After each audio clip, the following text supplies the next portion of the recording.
you're here in Germany, and culture is a little bit different, as you know, especially towards entrepreneurship now.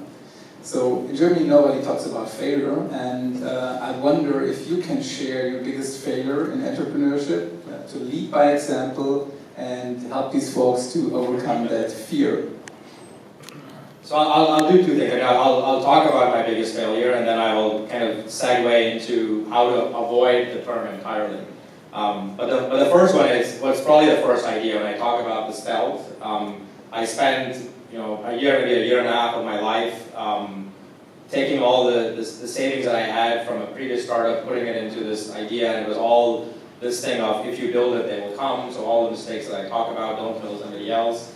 And it was, and even when we were actually trying to build something that became social networking. So this is pre-Friendster, like 6 months before Friendster, we started working on this. And when Friendster came out, I still convinced myself that our approach was different. And so we are going to still win and that was another 6 months of my life, just trying to defend the fact that because we have a different solution, it's going to work. And so it was just in love with the solution for a very long time until you begin to realize that the difference matters, but the difference has to make a difference. Like it has to matter in the eyes of your customer, otherwise it doesn't really matter.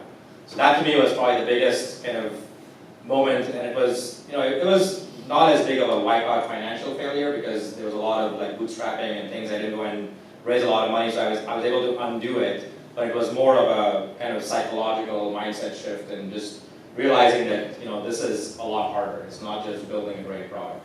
But how to remove failure from the vocabulary? A lot of people say, fail fast and embrace failure. I just think we as humans do not like failure. And so I actually channeled, and I had this quote in the workshop I did today from another scientist, Buckminster Fuller, and he said, there's no such thing as a failed experiment, only unexpected outcomes.